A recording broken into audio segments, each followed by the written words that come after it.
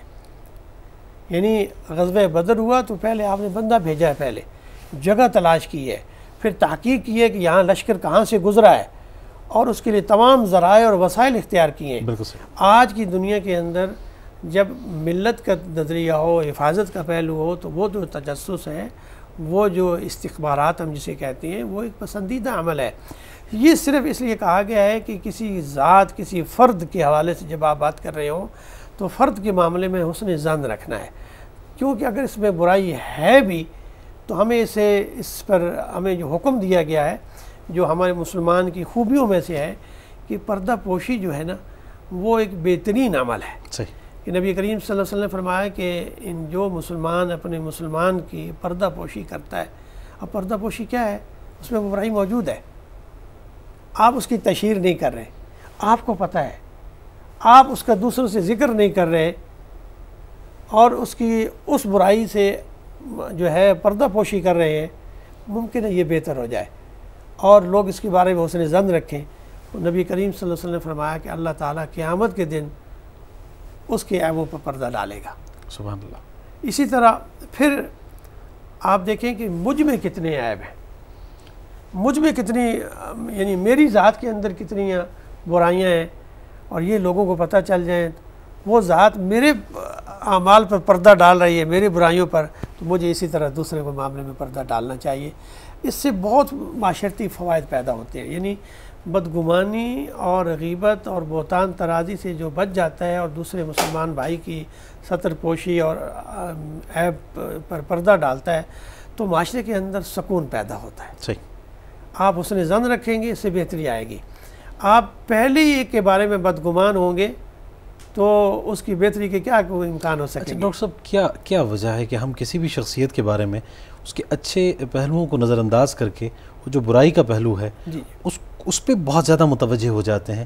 یہ کس خصلت کی علامت ہے کہ کوئی شخص برائیاں ڈھونڈتا پھرے یا فوراً برائی اس کو اٹریکٹ کرے، اچھائی اس کو نظر نہ آئے؟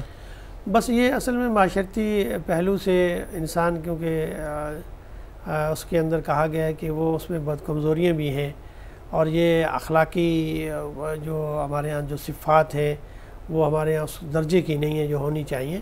اس حوالے سے جو ایک ہمارے ہاں محبوب عمل ہوتا ہے نا، وہ غیبت کا اور دوسرے کی برائی کا بیان ہے۔ اچھائی بہت کم لوگ ذکر کریں گے کسی میں۔ ہر انسان کے اندر اللہ تعالیٰ نے یہ قوتیں رکھی ہیں، فَأَلْهَمَهَا فُجُورَهَا وَتَقْوَاهَا، یعنی دونوں قوتیں ہیں، پازیٹیو پہلو بھی ہوتے ہیں انسان کی شخصیت میں، منفی پہلو بھی ہوتے ہیں۔ جو ان منفی قوتوں پر قابو پا لیتا ہے وہ ایک بہترین انسان قرار پاتا ہے، اور اس لیے کہا من قد افلح من زکا وقد خاب من دسا، جس نے تزکیہ کر لیا وہ فلاح پا گیا، اور جس نے ان برائیوں کو دبایا نہیں ہے تو وہ اس کی یعنی شخصیت اچھی نہیں بنتی۔ اس لیے انسان کے اندر اگر وہ برائی ہے اور پھر جب معاشرے میں ہمارا مقصد یہ ہوتا ہے کہ اس کی برائی کو اچھالا بھی جائے، اسے ذلیل بھی کیا جائے اور اسے بدنام بھی کیا جائے، تو یہ طرز عمل جو ہے اس سے دو طرح کے نقصانات ہوتے ہیں جو ہمیں حکماء نے بتائیں۔ جب آپ کسی دوسرے کی برائی کو تشہیر کریں گے تو آپ سمجھ لیجئے کہ آپ کی اپنی ذات بھی اسی مراحل سے گزرے گی. صحیح. جب آپ دوسرے کی تشہیر کر رہے ہیں تو یہی شخصیت وہ سمجھے گی کہ جو میرے سامنے دوسروں کا ذکر اس طرح کر رہا ہے، تو جب یہی جو ہے یہ کسی کی برائی میرے سامنے کر رہا ہے تو یہ میری برائی بھی اسی طرح دوسروں کے سامنے کرتا ہوگا. صحیح. آپ کی خود شخصیت مجروح ہو جاتی ہے، آپ غیر معتبر قرار پاتے ہیں. اس لیے کہا گیا کہ غیبت اور بدگمانی سے بچنے والا جو انسان اپنی زبان پر قابو پا لیتا ہے وہ نجات پا لیتا ہے. کیونکہ یہ اصل میں تو یہ زبان سے اس کا اظہار بہت زیادہ ہوتا ہے، جسے ہم بدگمانی یا غیبت کہتے ہیں. اور اس لیے کہا گیا کہ اگر تمہیں کسی کی برائی معلوم بھی ہو جائے تو کوشش کرو کہ تم خاموشی اختیار کرو، اس پہ عیبوں پر پردہ ڈالو. اس لیے کہ اس سے بہت سارے لوگ اس کے بارے میں خود خوش فہمی میں بھی مبتلا ہوں گے، ان کے پر جو ہے ایک اچھا اثر جائے گا، ورنہ وہ بھی اس سے محتاط ہو جائیں گے. تو اس لیے معاشرے کے اندر یہ معاشرتی جو مسئلہ ہے، ہمیں تعلیم یہ دی گئی ہے. نبی کریم صلی اللہ علیہ وسلم فرمایا کہ ایاکم والظن فإن الظن اکذب الحدیث، کہ یہ جو بدگمانی ہے نا کسی کے بارے میں، جب تک تم تحقیق نہ کرو تو یہ اکثر جو ہے نا یہ جھوٹ پر مبنی ہوتی ہیں، اور بہت بڑا جھوٹ ہوتا ہے. اور یہ جھوٹ جو ہے نا یہ پھر یہ گناہ ہے، اور گناہ جو ہے پھر انسان کو جہنم تک لے جاتا ہے. منافق کی علامت یہ بھی ہے کہ وہ جھوٹ بولتا ہے. بالکل. ڈاکٹر صاحب اس خصلت میں یا اس عیب میں آپ نے زیادہ ہمارے معاشرے میں خواتین کو مبتلا پایا ہے یا مرد حضرات کو؟ اصل میں اس میں دونوں طرح کے مرد و حضرات، خواتین و حضرات، وہ معاشرے میں ہمارے ہاں دونوں طبقے ہیں. بدقسمتی سے ہماری گھریلو یعنی جو مسائل ہیں ان میں تعلیم نہ ہونے کی وجہ سے، خواندگی کی جو ناخواندہ ہونے کی وجہ سے یہ معاشرے میں ایک برائی زیادہ پھیل جاتی ہے. عرف عام میں معروف ہے کہ عورتیں دوسروں تک بات بہت تیزی کے ساتھ پھیلتی ہے، پھر وہ ایک دوسرے میں کے بارے میں اظہار خیال ضرور کرتی ہیں. تو وہاں جو ہمیں حدیث میں یہ بیان کیا گیا کہ ان سے بچنا چاہیے، کیونکہ جب تک تحقیق نہ ہو کسی کے بارے میں آپ اس کے بارے میں حسن ظن نہیں رکھیں. اور لیکن بدقسمتی سے ہمارے معاشرے میں یہ دونوں طبقات، عرف عام میں تو یہ کہتا ہوں کہ مجھے معاف کیجیے گا کہ خواتین کے بارے میں تو مشہور ہے ہی ہے، لیکن ہمارے ہاں جو پڑھا لکھا طبقہ ہے اور اساتذہ کا طبقہ ہے اس میں بھی یہ برائی بہت زیادہ ہے. اور وہ حالانکہ پڑھا لکھا طبقہ ہے اور تعلیم سے ان کا تعلق ہے کہ بجائے وہ تحقیق میں مصروف ہوں وہ بھی ظن و گمان میں مصروف رہتے ہیں، اور یہ اچھا عمل نہیں ہے. اچھا ڈاکٹر صاحب، کیا حکم ہے کہ اگر ایک شخص جو آپ کا قریبی بھی ہے، آپ کا دوست ہے، اور کسی کی غیبت کرنا اگر شروع کر دے تو سننے والے پہ کیا لازم ہے؟ سننے پر لازم یہ ہے کہ اس مجلس سے اٹھ جائے، اور بہتر ہے کہ اس سے اجتناب کرے، کیونکہ جو اس کے اثرات ہیں اس کی طبیعت پر ضرور پڑیں گے. جس طرح فرمایا گیا کہ تم حسد کرنے والے سے بھی تم پناہ، اللہ کی پناہ مانگو، کیونکہ جو حسد کرنے والا ہے وہ تو حسد کر رہا ہے. تم اللہ اس لیے پناہ ہو کہ تمہاری زندگی پر بھی اس کے اثرات پیدا ہوں گے. حسد کا درجہ جب حد سے بڑھ جاتا ہے تو اذیت میں مبتلا کر دیتا ہے، اور وہی حسد جب حد سے بڑھ جاتا ہے تو آپ کی جان کے درپے ہو جاتا ہے. یعنی دیکھیں نا کہ آج کتنے معاشرتی مسائل آپ اخباروں میں پڑھتے ہیں یا قتل و غارت کے واقعات پڑھتے ہیں، وہ حسد اور بدگمانی پر مبنی ہوتے ہیں، انہیں تحقیق نہیں کی ہوتا. آپ یہ جتنے بھی غیرت کے نام پر قتل ہوتے ہیں، بچیاں یا بچے، کبھی کسی نے تحقیق کی ہے کہ یہ اس پہ واقعی ان کے اندر یہ گواہ تھے یا ادھر یہ برائی کی ہے، عیب ان میں موجود تھا یا نہیں تھا؟ یعنی انہی برائیوں کی وجہ سے ظن اور گمان کی بنیاد پر بچی کسی کو فون کر رہی ہے، لوگ سب سمجھیں کہ یہ غلط انداز سے فون کر رہی ہے، یہ کسی اپنے جاننے والے کو فون کر رہی ہے، اسی پہ بدگمانی پیدا ہو جاتی ہے. آپ تربیت ہی اس طرح کریں کہ بچے وہ کام نہ کریں. آپ اپنی اولاد کو، اپنے بچوں کو، اپنے اسٹوڈنٹ کو اس طرح تربیت کریں کہ وہ ہمیشہ حسن ظن رکھیں. حسن ظن رکھیں گے اسی کا اثرات پیدا ہوں. ڈاکٹر صاحب، ایک بریک کی جانب ہم نے بڑھنا ہے. دوستو ایک مختصر سا وقفہ، لوٹ کے آئیں گے تو مزید بات ہوگی. نور بصیرت پروگرام علامہ اقبال اوپن یونیورسٹی سے پیش کیا جا رہا ہے.